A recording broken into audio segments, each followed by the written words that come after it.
to the Senate Committee on Foreign Relations hearing room. This is where some of the most sensitive global issues are discussed, and tonight is where I'm sitting down with three legendary senators. They've been dubbed the Three Amigos. John McCain, senior senator from Arizona, 2008 presidential candidate and ranking member on the Armed Services Committee. Joe Lieberman, senior senator from Connecticut, a former Democrat, who was on the 2000 ticket with Al Gore and chairman of the Homeland Security Committee. And Lindsey Graham, a senior senator from South Carolina, a member of the Armed Services Appropriations and Budget Committees. Welcome to you three. Thank you. The Three Amigos, as dubbed by General Petraeus. Yes. You forgot to mention he ran for president also and lost, and he'll run and lose someday.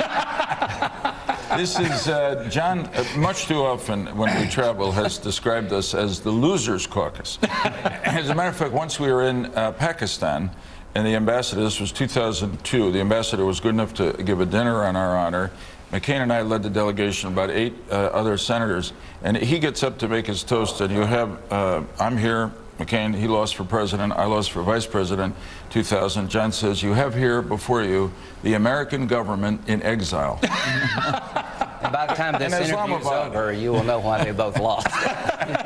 Well, what is known about the three of you? You're very close friends. You sort of represent an era, perhaps, an essence of bipartisanship and genuine cross-party friendship, which many feel doesn't really exist in modern-day Washington.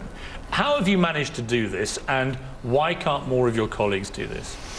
Respect, affection, traveling together. When you travel together, and by the way, other senators have described our travel as death marches.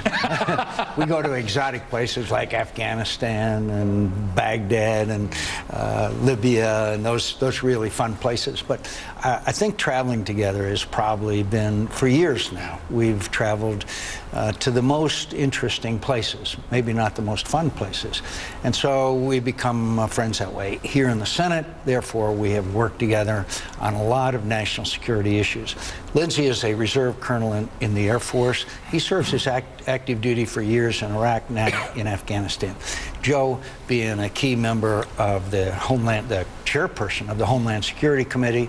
And so we have a lot of common interests, common working together has built up a unique friendship over the years. Yeah, I think this wasn't planned. When I came to the Senate, I admired John McCain from afar. Once I got to know him, I admired him less, but no, that's familiarity breeds contempt. Obviously we become very close, and I have the greatest admiration for him. But I remember going to see him and saying, you know, I'd like to work together with you. I hope we can work together on something. And it turned out that the first thing we really worked together on was the war in the Balkans, because we were increasingly agitated by what turned out to be genocide, really, and worked with Bob Dole and Joe Biden to push the Clinton administration to finally get into it. But there began a working relationship of friendship, and really based on, I think, values that we all shared. This youngster came along in 2002, the kid, and basically we believe that America has a responsibility to be involved in the world in protection of our values and our strategic interests, all of which helps us be safer and freer here at home, and it's just grown. Senator Graham, what is the secret to proper bipartisanship, do you think? Well, in fairness to our colleagues, Pierce, there are a lot of real close friendships around this place. There are a lot of Republicans and Democrats who get along very well and work together. The reason you're talking about the three of us, I think, is because of 9/11. If there had never been an attack on America, we'd have been three friends who travel and socialize. But what I think brought us together and put us on the map, after we were attacked on 9/11, everything changed in our country and throughout the world. And as a result of 9/11 and all the national security issues that followed, our friendship became a cause. And I think it really did solidify over the Iraq War. Bipartisanship at its height is being willing to lose your job. And I really admire John because he suffered for our country, and I hang around these guys because I feel young and smart. But the truth of the matter is, John has been a war hero in the true sense of the word. But during the Iraq War, we were one vote away from setting a deadline to withdraw. And Joe was the only Democrat who would cross over. So when you talk about bipartisanship, I think you're really trying to talk about courage. Joe has the courage of his convictions, and it drove him out of his own party. And I don't think there's much of that going on any time in American history, particularly now. So without 9/11, without the Iraq War, without Afghanistan, without the challenges we face, I think we'd just be three friends. And I think we've become a force for the idea that America must lead, because when we don't, other people will. You have, could I just mention one other thing about Joe that's interesting? That he supported me in 2008, and yet when the Democrats in majority, they still made him the chairman of one of the most important committees in the entire Senate, the Homeland Security Committee. That's a sign. I've never seen quite that level of respect. And by the way, one of the things that I do for Lindsey is I translate a lot of his remarks into English when we are traveling as well. We went to South Carolina primary. I mean, the tragedy of all this, though, is that you are this amazing band, the Three Amigos, but the band is breaking up. Yeah. You're retiring. Yeah, this is the only thing I feel guilty about in regard to my leaving the Senate.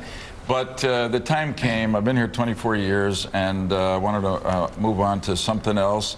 We'll always be friends. We'll be amigos forever, and maybe they'll find a way to have me, carry their baggage. I mean, how the other guys? I mean, it's been described to me as like ZZ Top, suddenly losing a member, and in comes Katy Perry, because you've got Senator Kelly Ayotte, who's coming in, clearly a very different looking contributor to the band. Very much better. I think it's the Temptations without rhythm. Let me mention one other thing about our relationship. As you know, Joe Lieberman is an Orthodox Jew, and we have had to put up with all the Shabbat stuff, all this lousy food, all the elevators, all the days off, and I want to tell you that we have gotten all the downside, but none of the upside. So I'm seriously thinking about taking up his religion since I've had to eat all that salmon all these years. They have been very tolerant of me, but I've assured them that it could be that, when they each complete their 120 years on earth and they get to heaven, and at the pearly gates they find a rabbi, they're going to be in great shape. We were on an airplane flying to Europe, which we do every year, and we were up in a compartment, just the two of us, and I woke up and the sun, it was just starting to get a little light, and I heard this, I saw this figure with a shawl on and doing this mumbo jumbo. I thought maybe I had died. So then I said, when I tell the story, I say, this is the kind of man John McCain is. He thinks that heaven is populated by praying Jews. What a guy. I have never known a person in my life that lives his religion to the degree that Joe Lieberman does. He's such a great contrast to people like me and Lindsey, because I've never seen him lose his temper. I've never seen him insult anyone. I have never seen him treat anyone but with the greatest courtesy. I cannot say that about Lindsey Graham or myself. I mean, your temper is legendarily very... very calm. Yes, very calm, level-headed. Absolutely. Have you ever known him not lose his temper? Oh, yes, many times. But here, I just realized they do really... 1973. Right, they do a great service for me, because I don't have to lose my temper, because they do it for me. They express it for me. You guys have been too nice to me. We had a show last night that was very American in the sense of the topics that we discussed. Bob Costas on. And two things, obviously, were very pertinent to him. Guns and football.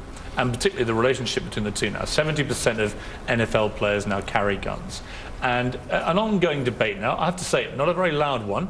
I seem to be one of the few people who even wants to discuss this, about the proliferation of guns in America. You guys have been through decades of this kind of debate. Where do you sit on this? Let me start with you, Senator McCain. Guns in America, should anything be done, or are you comfortable with where things are? Actually, I'm comfortable. I think that, for example, the killing that has aroused Mr. Costa's anger was an act of hatred and brutality. And if that person wanted to kill somebody, they didn't need a gun to do it. So, look, I just believe that it's one of our rights, and I don't, Joe, so I start with a belief that the Second Amendment actually does protect the right of individual Americans to own guns. But in my opinion, it's no more unlimited than the right of free speech, which has limits. So I've supported, for instance, bans on the automatic weapons, and for a while, we've been trying to close what's called the gun show loophole. If you go into a store, it's pretty regulated now. To buy a gun, a regular gun shop, there's a check done on you in national computer files of criminal records, even if you can, mental health records or indications of violence. If you go to a gun show, you don't have to do that, and that's a problem. It's even a problem related to Homeland Security, because some terrorists have bought guns at those gun shows. So right of private ownership, but the government has a right to limit it. I mean, Senator Graham, here's where I come from on this. I come from a country with strict gun control. Yeah. We have 35 to 40 gun murders a year. America has 11 to 12,000. It's the worst rate by miles of any of the advanced countries in the world. Yet nobody thinks this is a problem. Everybody thinks the right to bear arms means, as in Joe Van Belcher's case, he had 8 firearms. Why do you need 8 firearms to defend yourself? And secondly, why would any American, to me, explain to me if you can, why would any American need the right to just have an AK-47 assault rifle, for example? Why aren't there limits on the number of guns and the type of gun? Well, there are limits. Not anyone can own an automatic weapon. But the Second Amendment came about because of your country. The king wouldn't let average people. You're going to blame the British? Absolutely. Yeah. When in doubt, always blame the British. Is it the constant threat of the British invading again? Because I could probably relax you on that score. You got to remember, why did they put it in the Constitution? Why did we decide as a nation early on that individuals can have the right to bear arms? Because in England, the individual person didn't have a whole lot of rights about religion, freedom of speech, and we've never had a king here. Some people would suggest that maybe maybe we should. At the end of the day, or a queen, I hope. I own more than 8 guns. Why should my constitutional right be limited because you don't understand why I want 8 guns? Why do you want 8 guns? Because I enjoy shooting. I hunt. It's something me and my dad did together, and in the South, as part of growing up. Now, when people abuse a weapon, I think having additional penalties for a crime committed with a gun makes perfect sense. But we are who we are as Americans, and we have our faults. But the Second Amendment is ingrained in our culture. 90% of the football fans at South Carolina or Clemson home games probably own a weapon. And I just really do believe it's about how you act as a person that determines your fate, not the sensibilities of someone else. Because if my individual rights under the Constitution are limited by the sensibility of others, I don't have a whole lot of rights. Let's take a break. Let's come back and talk about money. Money, money, money. Because right now, there is a paralysis in this very city about how to resolve things relating to money in America. And I want you three to sort it out.